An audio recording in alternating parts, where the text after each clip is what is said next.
Boa noite, nossos amigos e demais companheiros de estudos da doutrina dos Espíritos. Boa noite a todos e muita paz. Estamos tirando aqui, iniciando o nosso trabalho e tirando algumas propagandas da internet que só fazem atrapalhar o nosso trabalho. Mas não temos o que fazer, é ter paciência, né? Pois bem, hoje, dia 1 de dezembro de 2020, nós damos prosseguimento ao nosso programa, como todos sabem, é Encontro com o Espiritismo, para tirar as dúvidas das criaturas que ainda têm dúvida acerca do Espiritismo, e mesmo até que confunde esta religião com outras práticas que não condizem e que não combinam com o Espiritismo. Mas é para tirar simplesmente as dúvidas, e o nosso programa tem o objetivo de esclarecer à luz do Espiritismo, como dissemos, tirar as dúvidas e indicar as obras do Espiritismo para estudo, tirar as dúvidas, porque o Espiritismo, antes de tudo, é uma ciência, uma filosofia e uma religião. São os três aspectos que compreendem uma única doutrina, que é o Espiritismo. E às vezes a gente, quando fala que o Espiritismo é uma religião, e uma vez, ou tendo em vista que as pessoas confundem, associam, quando falam em religião, associam às igrejas, não é? Às fé, às crenças religiosas tradicionais, ainda com fé sectária, com dogmas, com rituais, cultos exteriores, batismo com água, milagres sobrenatural, misticismo, crendices, superstições, aí compreendem o Espiritismo nesse território, quando na realidade o Espiritismo não é nada disso, é despido de tudo isso. E também outros, até que dizem que o Espiritismo só trata de manifestação de espírito, quer dizer, na linguagem deles, na má compreensão, só trata do Satanás, do diabo, porque no entendimento das pessoas, a comunicação com os espíritos é comunicar-se com o diabo. Logo, o Espiritismo é uma doutrina no conceito errado deles. É uma religião, se for, é uma doutrina, uma religião satânica, demoníaca, diabólica. Tudo isso não é verdade. Quem conhece o Espiritismo, ou quem se deu o trabalho de ler o Espiritismo, sabe que o Espiritismo não tem nada a ver com isso. E de maneira que muita gente também acha que o Espiritismo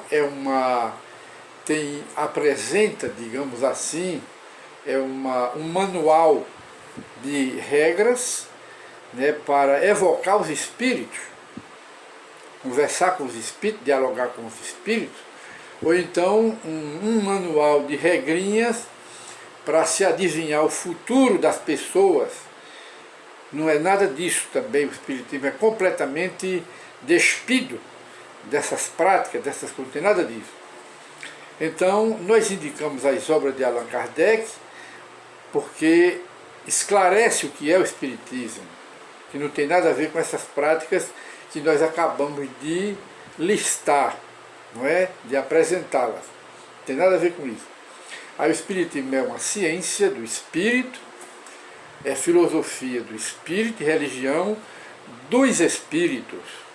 E muita gente também tem a dúvida, mas Allan Kardec diz que, eu passo a palavra para ele diz que o Espiritismo é a religião que une todos os homens entre si pela fraternidade.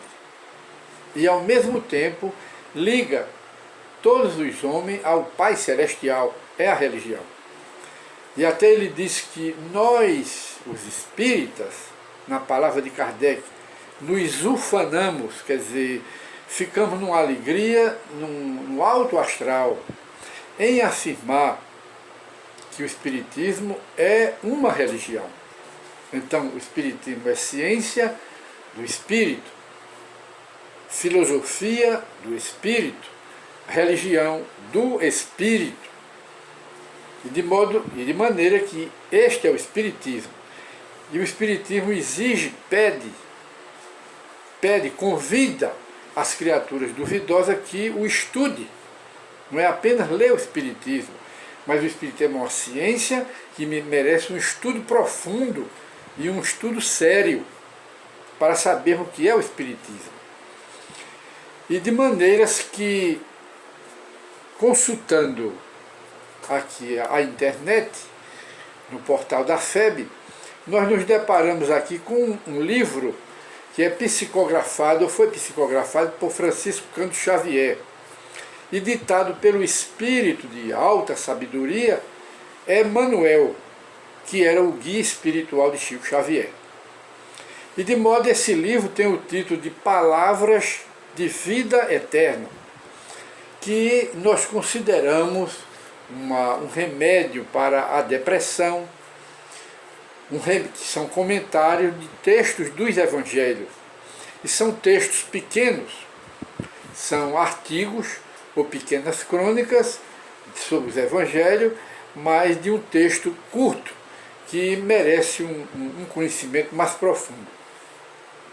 E nós escolhemos aqui o capítulo 21, que tem o título de Compreendendo, que se liga à compreensão em sentido geral, compreensão da vida, compreensão entre as criaturas, compreensão como base do relacionamento familiar, do relacionamento profissional, compreensão no relacionamento social, enfim, uma das grandes virtudes é a compreensão.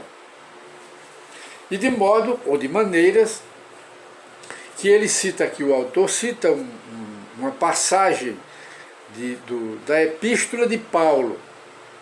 Epístola de Paulo, ou segunda Epístola de Paulo aos Coríntios, no capítulo 4, versículo 7, que Paulo diz assim: temos, porém, este tesouro em vasos de barro, para que a excelência do poder seja de Deus e não de nós, mostrando que todo o poder está nas mãos de Deus, toda a autoridade está nas mãos de Deus, quer dizer, toda a glória está nas mãos de Deus, e não em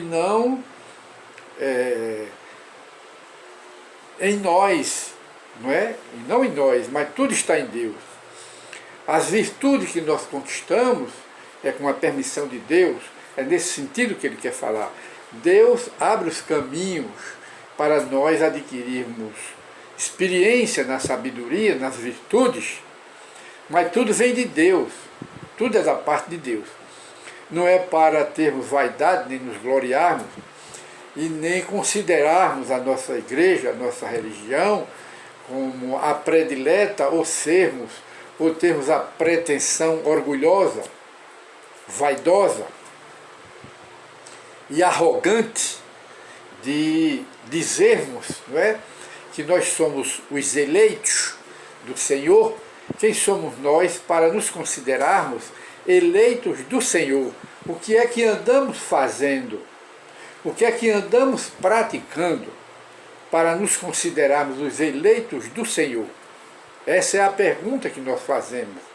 O que é que nós estamos fazendo para arrogantemente termos a pretensão, sermos tão pretensiosos, eu diria, ousados, em dizer que somos os eleitos do Senhor? Se tudo é uma conquista e ainda somos espíritos atrasados, espíritos inferiores, que quando nós nos sentamos e fazemos uma autoanálise para pormos um pé no autoconhecimento, aí nós vamos descobrir as nossas imperfeições morais. Como somos inferiores, como ainda estamos atrasados, carregamos mágoa, ressentimento, ódio, rancor, vingança, ciúme, inveja, despeito, egoísmo. Tudo isso ainda existe em nossa alma. Ainda existe em nós. Então, quem somos nós para, por enquanto, nos considerarmos pretensiosamente como os eleitos do Senhor? Só porque temos uma crença religiosa? Só porque decoramos a Bíblia, mas não a praticamos? Apenas a decoramos e temos o rótulo de uma religião, quando na verdade ainda estamos muito atrasados e muito distantes de Deus. Nós aprendemos com o Evangelho, ou devemos aprender com Cristo, temos essa compreensão de nós mesmos, que nós ainda somos muito inferiores, e não devemos fazer ou dar um mau exemplo do fariseu e do publicano, né? Que o fariseu é que deu o mau exemplo da arrogância religiosa, porque praticava o culto exterior da religião, pagava o dízimo da religião, que ele achava mais fácil, como ainda hoje é, seguir o culto religioso, praticar a parte material da religião, mas não fazem reforma, não fazem mudança. Ainda continuamos com a hipocrisia das encarnações passadas, ainda continuamos com ela no coração. E o fariseu deu um mau exemplo. Na prece, ele se julgava maior do que o publicano, porque o publicano era considerado gente de má vida. E ele então, Jesus fez essa parábola. E no final Jesus disse que o fariseu, quem foi para casa, voltou para a sua residência, confirmado por Deus.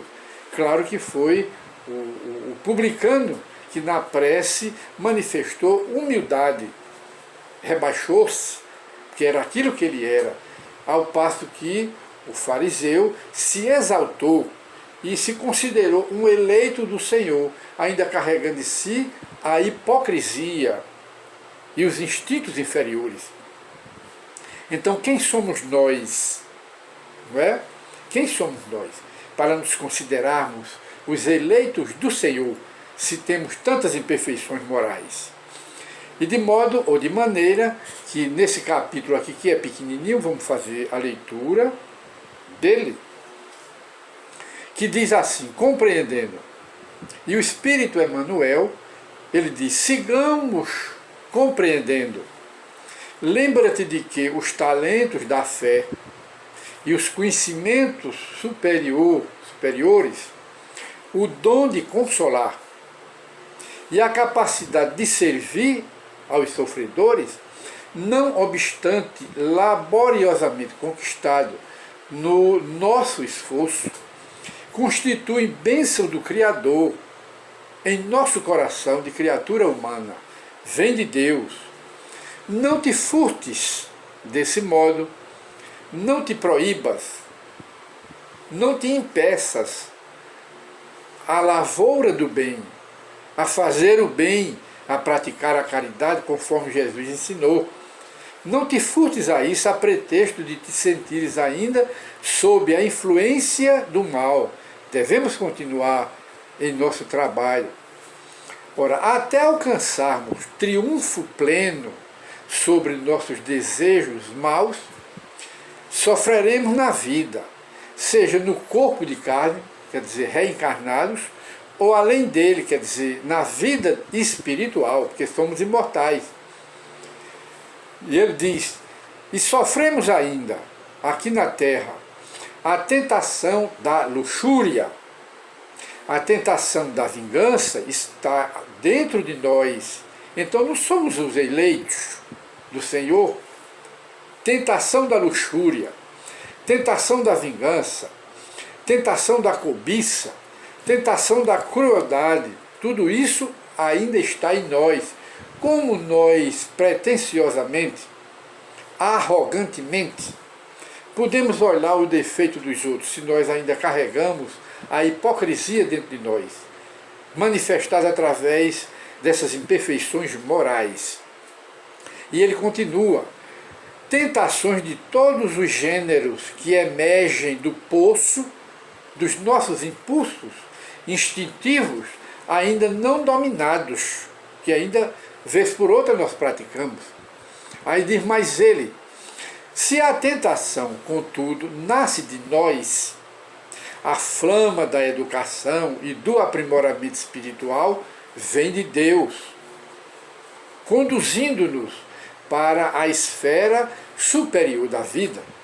E ele diz mais, para encerrar: não te espantes assim diante do conflito da luz e das trevas dentro de nós.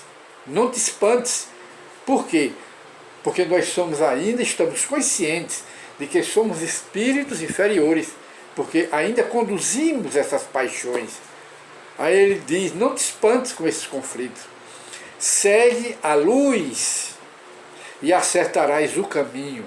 A luz a que ele se refere é a luz do Evangelho, é a luz da caridade, que nós sempre colocamos, o Espiritismo coloca a caridade como pedra angular do Evangelho de Jesus. Não é a fé. A fé sem a caridade é morta, mas é a caridade, a prática do bem no sentido mais lato, no sentido geral. É isso que o Espírito está dizendo.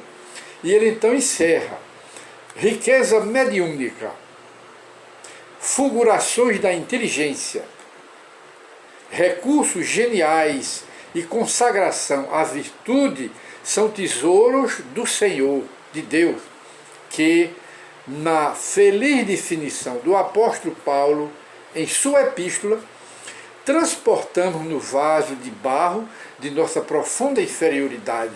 Quer dizer, Paulo, ele considera ou compara as nossas inferioridades com um vaso de barro, a fim de que saibamos reconhecer que todo o amor, toda a sabedoria, toda a santificação, toda a excelência e toda a beleza da vida não nos pertencem de modo particular, mas sim pertence à glória do nosso Pai Celestial, a quem ou a que nos cabe obedecer e servir hoje e sempre, para sermos bons cristãos e obedientes ao nosso Pai Celestial. Então nós vemos aí que mensagem muito elevada, de um conteúdo moral, evangélico, cristão, muito profundo, que nós apresentamos para reflexão da nossa vida e o que andamos fazendo em nossa vida. E de modo que nós chegamos ao final deste nosso programa, e o tema de hoje foi compreendendo, ou a compreensão da vida.